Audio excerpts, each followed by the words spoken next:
Hi, Tribe Builders. This is Tanya. I am super excited about the person that's here today. She is so fantastic. It is like ridiculous sometimes to realize how many amazing people I have in my community. So I met this gal a few years ago at a short-term rental conference.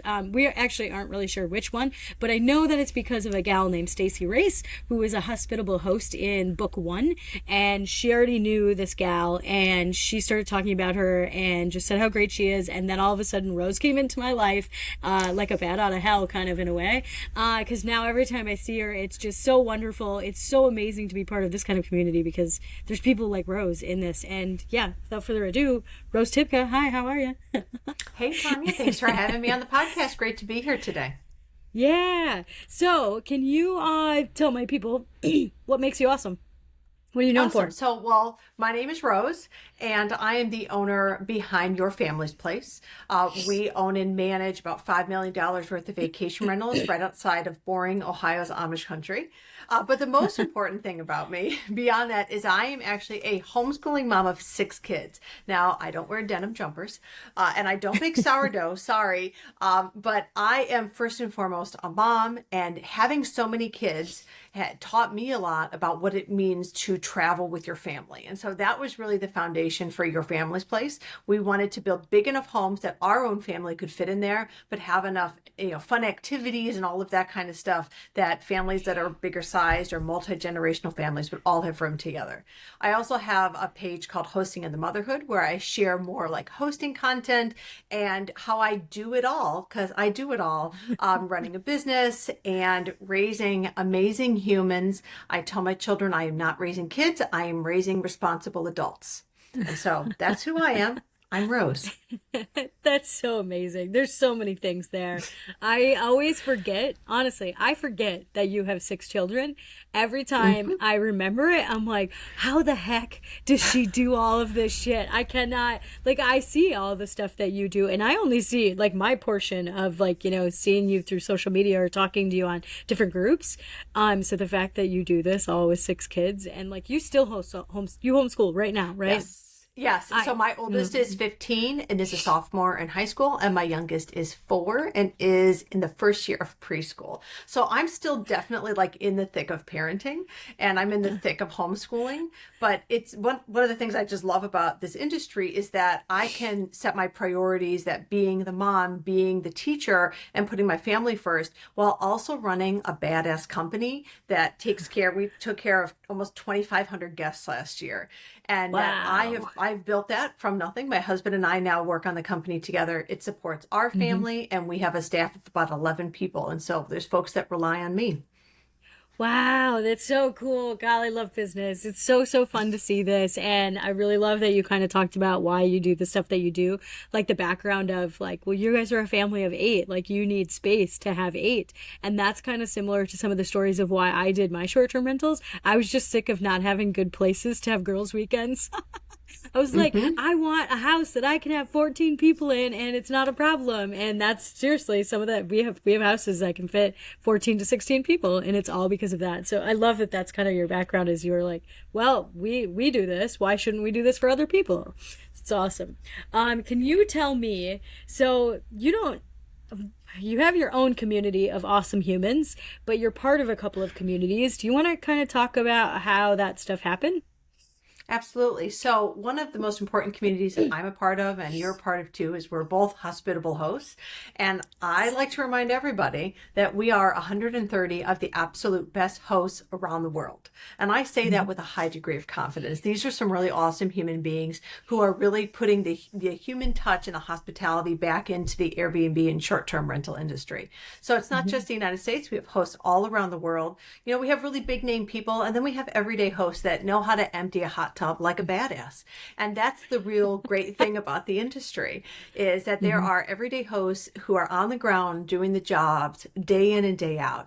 And what our focus within the community is supporting each other, being that first cheering line for all of our successes, but also turning outwards to other hosts that aren't part of our community and really focusing on how we can put hospitality as front and center in the industry. We know that there are a lot of challenges that we are we're all experiencing right now is with there's more competition, there's more stuff on the market and all of that kind of stuff.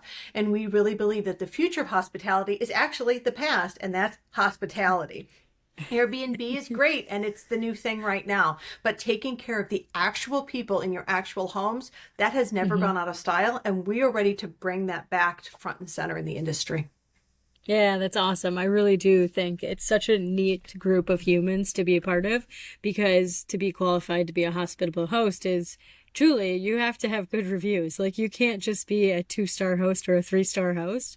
That would not work well for any of us, because we take so much pride in the work that we do, and it's awesome. Tell me, how did you find hospitable hosts? And which book number are you in? So I'm in book number 2. I'm in the second book. Okay. And I was connected to Jody through Liam over, he does a Boostly podcast, and I had booked the podcast with Liam, and I'd asked him at the end of the podcast, like, I always ask this after podcasts, is there somebody that you would recommend that I connect with? And he's like, I think you should really talk to this lady. Her name is Jody, and she's putting together a book. And I had seen all this stuff about hospitable hosts, and I was like, oh, man, I really want to be a part of this. I actually had sort of applied or tried to get into book number 1, and I didn't make the cut. And that's all right, because I knew that when I did make the cut with volume number 2, that I was really ready for that. And I had really gotten more experience, and it was like coming to me at the right time in my life. Being a hospitable host, you got to go through interviews. It's not a fill out a form and you're in. You got to go through interviews and make sure that you are the right type of host for our community. And when Jody offered me one of the slots, it was amazing. And then I saw all the other people who were in the book, and I felt a lot of like, I can't believe that I made the cut, that I'm part of this, and a lot of like, that anxiousness whether or not I was good enough. And I was like, you know what, this is a great opportunity for me to tell our story as a mom and as a business person. And I've really just leaned into the community, and I have made some amazing friends, and I've grown a lot as a business person, but also my friendships and my relationships have really grown so much, because hospitable hosts are the group of groups. There are all of these amazing people out there, but what all of us have in common is we're all in this one particular group. And we are just such a great community of folks that are helping each other out, lifting each other up. Yeah, I love that. And I think it's so interesting. I didn't know that, you were nervous to get in and all of that stuff, because I truly think of hospitable hosts, and I think of like probably 5 people that are like part of the group. And you're already like, you automatically come to mind when I think of it, besides Jody and Julie. So it's hilarious that that's like how far you've come into the community, because I feel like you're kind of, you're a mom of 6, but you're actually like a mom of 128. I know. It feels like that sometimes. You kind of are. Like, you're just like, you're dubbed the mom. Like, you literally bring cookies when we all meet. I've seen it happen. Absolutely. Okay. Can you tell me, so you just kind of talked about being a little bit nervous around some of this stuff. Can you tell me if you have any self-limiting beliefs, like right now? Well, I think that there's 2 sides of that, where I actually think about a question that Will Slickers asked me, who is also a hospitable host, by the way. I was doing his podcast, and he said, if you could like go back in time and tell like 15-year-old Rose something, what would it be? And I think what it is just the belief that I have something special in me. And I think that was the limiting belief, because I was too loud. I was too opinionated. I had too many big ideas, and I was told so many times to just like sit down and be quiet. And I think that I had kind of internalized some of that I was just too much for people. And then when my husband was in a very bad car accident and needed to change careers. And that was when I had to really step up and start the business to support our family. And I was like, you know what? I have something really special in me. And I had to stop listening to all of those messages that I was too much, that I was too over the top, and just say, you know what, I have something really special in me, and that I can make that happen. And I think that's kind of like the limiting belief that held me back, because I was just afraid to be me full out. I was afraid of Hmm. what that would mean. And the fact that we've been able to grow a business that supports us is something that I'm really proud of, because we've done it in a way that works for our family and continues to center what's important to us and our values front and center. So I think that biggest limiting factor was, do I have something special in me? And I'm Hmm. really, really relieved more than anybody else that the answer was yes. Oh no, I can't even believe it. This is so interesting because I don't know. I know the version of Rose in my head, and it is a completely different version of Rose that you know. And I'm just like, are you kidding? That lady's just on fire. She just like does the things. Like it doesn't even seem like you get scared to do things. That doesn't mean it's not true.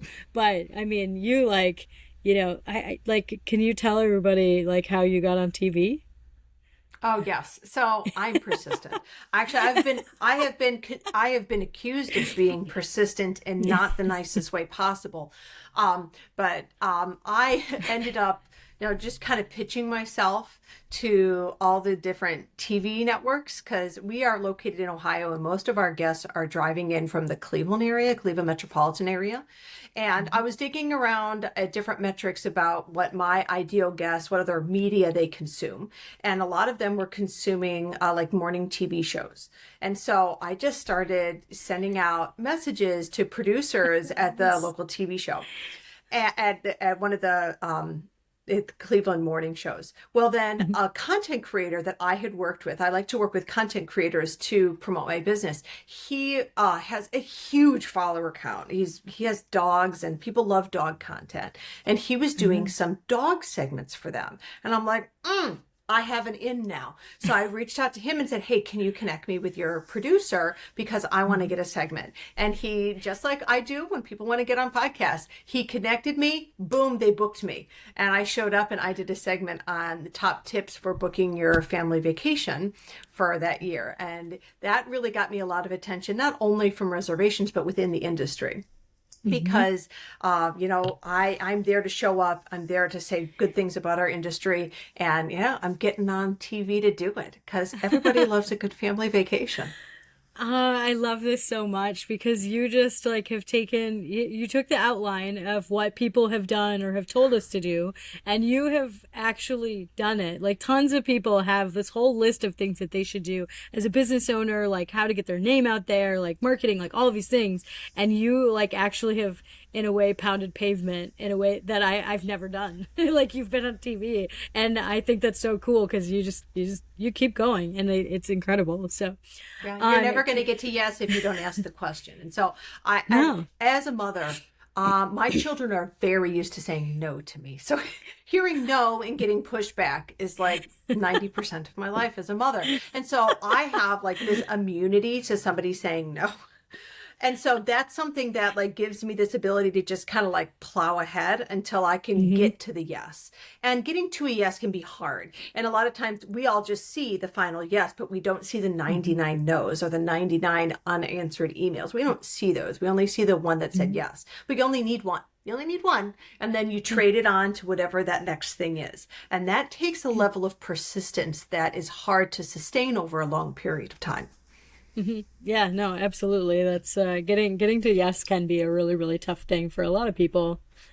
Mhm. Can you tell me, I feel like you might have some good answers for something like this. Can you tell me, like, you build a community around you, like you've done a good job of plugging yourself into communities, and then you do what you kind of help, it seems.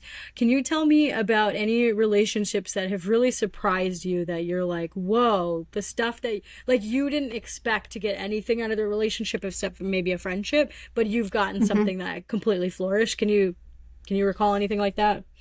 Yeah, well, there's a number of different folks that I've met in the industry, including Jody Odlin, who is the CEO of Hospitable Hosts. And Jody and I have definitely traveled all over the world and spoken at conferences in Australia and the UK and the United States. And it was kind of it just was a snowball effect, and it just kept on moving forward and forward. And Jody is now a good friend of mine that we'll call, even though she's down in Australia, so she'll call me what is like late afternoon for me, and she's just getting out of bed, and it's like talking to the future over there. But that has led to so many opportunities for me. And just to be able to go into any room in the hospitality industry, in the STR industry, and like, well, I'm a hospitable host. Well, that just opened so many doors right there. And that has been super helpful for me. I can, go up to anybody and, I'm a hospitable host, and there we go. That's my in right there. I know Mark Simpson and I are good friends, and we support each other, and business has ups and businesses have downs, but friendships and relationships are always the same. And so Mark has also been really helpful in connecting me with speaking opportunities and all of that kind of stuff. And for that, I'm very grateful. I just messaged him today because he was having a day. Like, "Are you doing all right?" And he's like, "I'm holding it together." And so we talked about Stacy Race at the beginning. Stacy and I met through Hospitable Hosts and in doing different conferences. I have learned so much about hospitality from her, about how she turns on her houses so they're warm and inviting. And yes, and I've been there. I've literally seen the turn on. I'm like, whoa! You come into music, you come into a scent. There's like, oh my God, all the things, lights. Oh my gosh. Yeah. Sometimes it's not like, I do enjoy going to conferences and learning a lot at conferences, but a lot of like these really specific things that I turned into action were when groups of us just got together like over dinner, and it was like, well, how do you do this? Well, how do you do this? And like those kind of like in between moments are where I feel like I've grown so much. Because all of us are fundamentally doing the same job, but we all crack the nut a little bit differently. And that's super interesting to me, is, finding out how we all do the same thing, but in different ways. Yeah, I completely agree. It is so like, that's one of my favorite parts about growing my network has been, I have 8 hosts I talk to regularly and 3 hosts I talk to like almost daily, and finding out, like telling them a problem you're having, and then you're going to get different answers of how to deal with it, and then making your own answer. Or you're talking about like how to turn on a house, like, or how to make an experience when they arrive. And it's so neat to be able to be like, well, this is what I do. And then you get to pick and choose. What's your secret? You have something that like, it's your signature thing of when people come to the house. Please talk about it. It's chocolate chip cookies. That's what it is. So your family's place is, we're welcoming families, and the best cookie that there exists is a chocolate chip cookie. Now, my husband will fight with me about oatmeal raisins, but I would suggest that's just a breakfast food in disguise. Okay? That's what it is. It's a breakfast food in disguise. Now, you might eat an oatmeal raisin cookie and enjoy it, but you would have been more satisfied with chocolate chip cookies.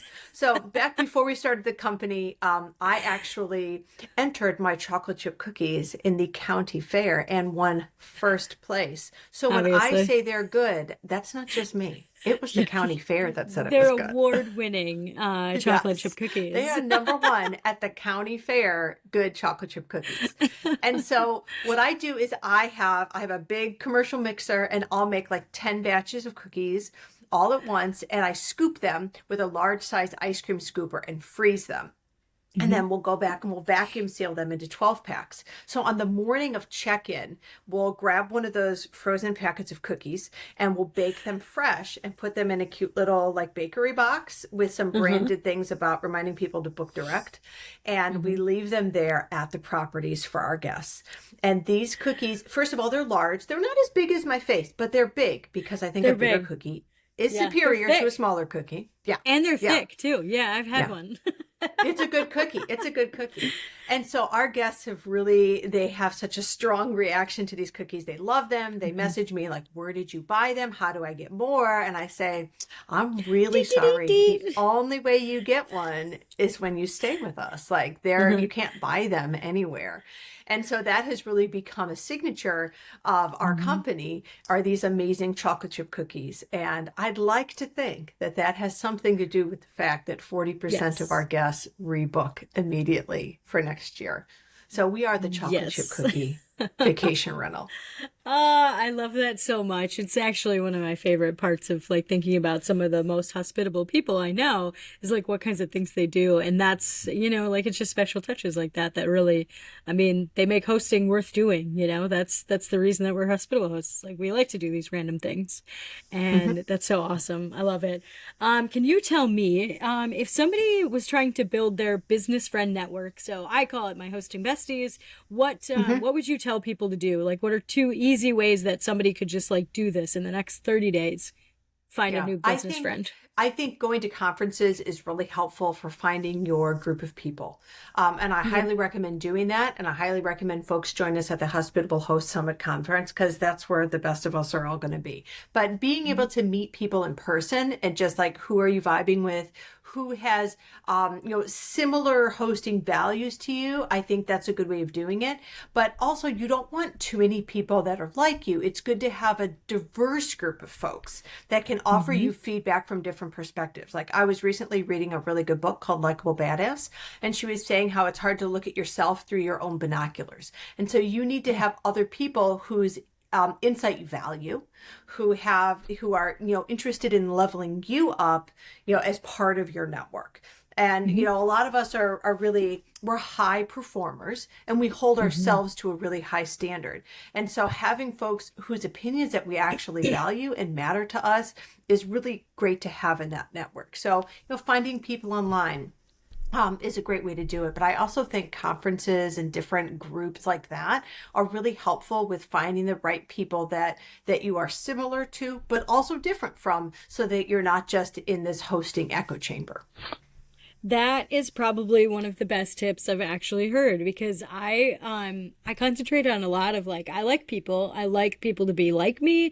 I mean, that's honestly the lens that most of us live through, is like, we make all of our opinions true because we surround ourselves with people that are like us. Like, this is just how life works. And this is kind of the reason sometimes everything feels really polarizing when you meet somebody else, because you're just like, oh, I don't agree with you. So that was a really, really, really good tip about finding some people that, aren't exactly like you. You're not all Enneagram 7s, or you're not all, whatever personality test that you have taken. Like, you're not all of that person, because I get along the best with Enneagram 7s, but I also get along with 1s, 2s, and 3s. And it's so interesting to find out like the differences there, because it's true, we're super similar. So it would be nice to have somebody else in your life that can kind of push you with some of those opinions and some of the ways they do things. Like, I love that. It's so good. Mm-hmm. Okay, can you tell me, I would like you to tell me about a story about like the coolest or most random way you've ever made a mentor or a business connection. You've already done this with other people and you've made really good relationships, but tell me something crazy that's happened before that you were just like, Yeah. whoa.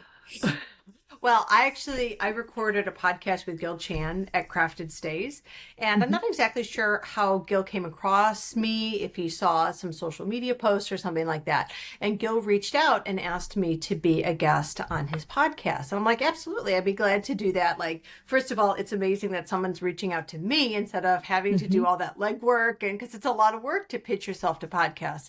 And I'm like, absolutely, this is great, let's do it. And so we got on the podcast, and one of the first things that, a lot of us do when we meet somebody new is we try to figure out who we know in common, because it's a big industry, but it's also a small industry, and we all know each other. And so we were going through the list of people that we know, and he said, well, do you know the Duffys down in Branson, Missouri? I said, yeah, I know the Duffys. They're in Hospitable Hosts, and I actually shared an apartment with them at the STR Wealth Conference. And he's like, oh, was that this year? I said, yeah, that was this year. He goes, I was in that apartment too. And I'm like, No. wait, what? And he's like, you were in the apartment with Duffy's at STR? I'm like, yeah. And he's like, so we were in the same apartment. I'm like, nice to meet you. And it was awkward, but equally hilarious, because neither of us remembered. Neither of us remembered each other. Perfect. At least it's not like I didn't remember it either. Oopsies. Yes. It would have been super awkward if that was where he knew me and I totally didn't know that. And so we had actually met because we'd shared an apartment, but neither of us remembered. And so it was a very funny moment.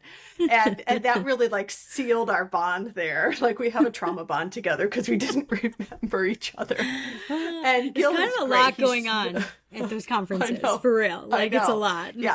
But we shared an apartment. We shared the same bathroom. Like, come on. I know how big that apartment is because we stayed in it the year prior. It's huge. It's fine. Yeah. Like, yes, yeah. I mean, it feels like you're almost in a conference room just with bathrooms and bedrooms, and it's big. So I'm just going to give you the leeway because I don't know. But Gil's amazing, and he has been a huge tech help to me and to others in the community. And it was just such a funny story because we thought we were meeting each other for the first time, and we weren't. So that was a good one. Oh, I love it. I think that's so great. And just, it doesn't feel surprising, honestly. No, it doesn't.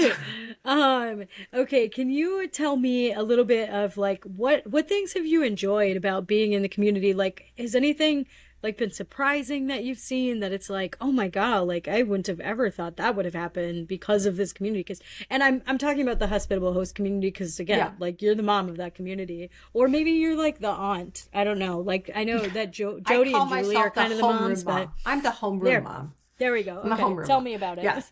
So here's the thing: like hospitable host has some really big names in it, and those people have an incredibly high level of success, and we applaud them and cheer them on. But here's the thing: they're not really any different from the rest of us. They don't have any super secret magic. You know, some of them are excellent communicators, and that's something that we all can learn about. But even people that are super high achieving and have really high name recognition in the industry, they're doing the same jobs that we are. And they have areas of expertise that we can absolutely learn from. But there's also areas where they aren't thriving and they aren't successful. And having that, just whole view of the industry, I think is really important, is that we are all, in the trenches day in, day out and, studying what's working and if it's not working and pivoting and what is working and let's double down on that. And sometimes what we see on social media, it's absolutely the highlight reel. It's the highlight reel. That's Yeah. absolutely what we're seeing. And to know that, folks that are, really high achieving with huge name recognition, they have the same struggles and everyday questions about things that the rest of us do. And it's important to remember that we are all people that are just kind of plugging away at this, trying to be better every single day. And not to get kind of caught up in the hype of what you see on social media, because what you might be seeing on a reel on social media and then the conversations that we're having on the back end, it can look a lot different. And so we are certainly in a phase right now in the industry where a lot of us need to buckle down and get better at the job that we're doing if we're going to make it through this phase where there's so much more competition and all of that kind of stuff. It really is time to buckle down, put on our big girl panties and get better at it. And those are the same conversations that big name people are also having in their businesses right now. Yeah, that's super cool. And that's totally a good point. Like everybody, famous people in any way, even if they're, I mean, Instagram famous versus filmmaker famous, like it's all the same. Everybody's got the same crappy problems and has to sit in traffic the same way everybody else does, unless they're, maybe like Bezos, maybe he just takes a helicopter work. I don't know. I wouldn't necessarily say I'm, on any level with him, but still everybody else, I could probably say the same thing. Yeah. They're still dealing with the same things day in and day out. Absolutely. A lot of them are excellent communicators, and that's something that we all can learn a lot from. But they're dealing with the same issues that the rest of us are in the industry. Yeah, absolutely. Rose, can you tell me what you think your superpower is? I would say my superpower is getting things over the finish line. Yeah. And because a lot of people have a lot of amazing ideas. They can have big ideas about things that they want to build or things that they want to do and all of that kind of stuff. But one of the things that I have found that I'm really good at is seeing the big picture of a project, of a construction project or anything like that, and taking that big picture and trying to break it down into manageable steps. Because if you can't get that project across the finish line, then it's just an idea that didn't make it. And so that's one of the things that I think is one of my superpowers, is breaking things into smaller pieces, because we want to get things across the finish line, whether it's getting a new book out, whether it's getting the podcast out, whether it's getting the summit put together. I project manage all of our construction projects for your family's place, and it all is in my head, and I got to get that project across the finish line. And you need to have a closer. You need to have somebody in your organization that can do that can take an idea and just go and get it across the finish line. And that is one of the things that I am very good at. That's awesome. I love getting to hear you talk about that. That's so fun. Okay, another random question is, what do you think the most expensive lesson you've ever learned is? Oh gosh, most expensive lesson. Well, we do a lot of construction for your family's place. We Hmm. like to build our own homes. Like I'm not out there with a hammer, okay? But we have an amazing group of contractors and subs that we use to build. Hmm. And doing these types of builds, some people might look at them and say, oh, that's not very cost effective or something like that. We also live in an area where construction costs are low. So Hmm. that gives us a big advantage. But one of the things that's hard within the STR industry is that each home is a unicorn, and it's hard to Hmm. manage a growing portfolio when each home is different. But we've actually solved that problem because we have unique floor plans for our homes, and so each one of our Hmm. homes is a theme. It's all a rhyme. They all are very, very similar in their layout. Now, sometimes, I view things as like our practice runs, and then we build from there. So recently, Hmm. we did a practice build of an indoor pool. And Yes. don't get me wrong, like I was sure the pool was going to be a hit, and it is a hit, don't get me wrong. But we had never done a pool before. While we've done a ton Hmm. of construction, we've never done an indoor pool. And so there were a lot of lessons to be learned when we were building the pool about what materials to use. And, we went with the heavy duty commercial grade epoxy floor because I didn't want it to be slippery. Turns out, still slippery. So I didn't need to spend the extra 20K on that next time because I still had to spend $1,500 on non-slip mats. So, those are the kinds of lessons that are going to get learned in construction. And also expensive lessons dealing with contractors. I have about 16 years of dealing with contractors and project managing. And so the Hmm. good thing is a lot of them know me and they know that I know what I'm talking about. But there's always a learning process where you have to Hmm. train new people that I know what I'm talking about. For example, we are putting in a fireplace and the masons ordered 10 boxes of stone, used one box, and then told me the rest was overage and that I had to cover the costs. And I said, oh, no, No, no, no. no, 90% dear. overage is not acceptable and you have to figure that out. And I held the line on that one. I was Yeah. not going to pay for their Yes. failure to plan appropriately. Like I get there's overage, but not 90%. That's not overage. And I'm No, not nine paying for boxes that. is crazy. Like, I No. understand if you need to order in one or two boxes or three Yeah. boxes even because Yeah. of, said overage, Yeah. but not No, all of it. 90% is not good. That's So, crazy. and I held the line on that. And Hmm. that was that. I was not going to have that. When we bring in new contractors, like for different projects, sometimes we have to bring in different folks. And so, in the last one, we had to work with a tree company. They were clearing some brush out, and it was our concrete guy's buddy who has a tree Hmm. company. Okay. Yeah. So he had not worked with me before and he thought, oh, well, this is going to be cute. And when they came and did work and then they charged me double and didn't do what I had told them to do. Hmm. And I was like, okay, buddy, I have eyes that can see. I have deep pockets and a long memory. So you're going to have to make this right. And then I called our mutual friend and I'm like, hey, Chad, your tree guy is trying to pull a fast one on me, and this is not a cute look for you. Uh-huh. And so by pushing on those relationships has really helped me Hmm. establish good contractors that know that I'm serious, I'm going to do a great job, but they have Yeah. to do right by me. You can make a lot of really expensive mistakes in construction if you don't Yeah. have a good team around you. Yeah, absolutely. That's the most accurate thing ever. Mm-hmm. Um, Mm-hmm. okay. Can you tell me what are you guys doing next? Like, what are you working on right now, or what's the next cool thing for your family's place? Yes, we are running in two different tracks right now because we are moving towards construction of our next property. It's called the Manor House, and we have big homes, but we thought we would go for like biggie big this time, and it's an 11-bedroom home, 3 stories with an attached indoor pool. Whoa. Shut So yeah, up. That's so yeah, we're cool. So gonna you go guys for it. bought the land, so you bought the land somewhere close or something, or what does that look Yes. like? It's going to be in our same market here.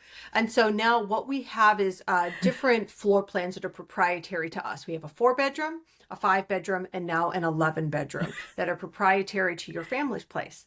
And then we are going to take that model, and I am actively looking for land up in northern Michigan because we are going to be starting your family's place north. And so we're going to end up rebuilding our same proprietary floor plans up in northern Michigan and have that new outpost, per se, of your family's place, because people like to vacation everywhere.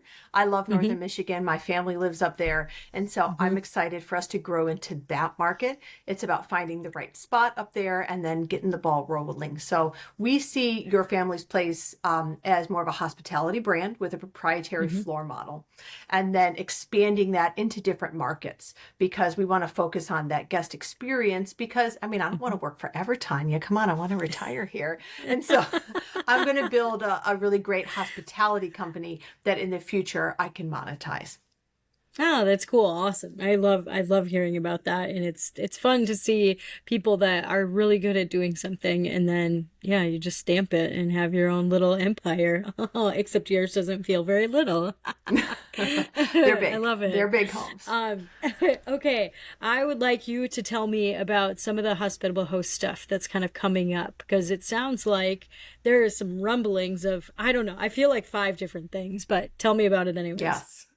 So we have one of the first things that's coming up that folks can get involved with right away is we have the Hospitable Host Summit, which is April 30th through May 1st in Denver, Colorado. And it is a first in the industry type event because it is 100% focused on hospitality. There are lots of different conferences and all of that kind of stuff, and all of them offer great value. But there is not a conference that focuses 100% on hospitality and guest experience. And we think that with all of the changes in the industry, we really need to go back to the basics, which is taking care of the folks in our house. And that summit is tying into the launch of the Hospitable Host Academy. So if you are not a best-selling author in Hospitable Host, but you still want to be involved, you can sign up for and complete the Hospitable Host Academy, which is I think there's 28 training modules. And upon completion and an interview process, you will become an accredited hospitable host. And that's going to be a new differentiator in the industry. Like we all know about, Airbnb Superhost and all of that kind of stuff, but none of those are really a reflection of that host's particular skill in hospitality. Becoming an accredited hospitable host is a way that you can market yourself to your current and future guests that not only are you a great host, you are an exceptional high level one who has gone through accredited training. And that is going to help us who are great hosts just communicate what that means to our guests, and they feel more confidence staying with us. So those are some of our big things that are coming up in 2025. People should absolutely join us at the summit because we do have the most fun when we're together.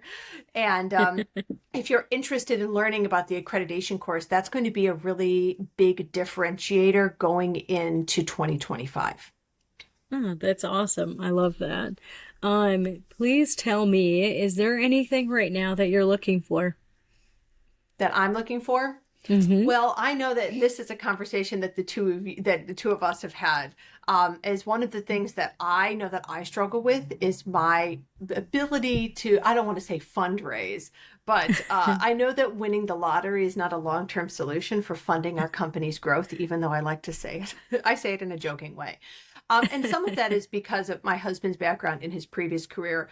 They worked with investors a lot. And at the end, it got super messy. And he learned some lessons that he just really wasn't comfortable with. And so as we want to grow our business, we can't self-fund everything. And there's a point where we need to be taking on private investors.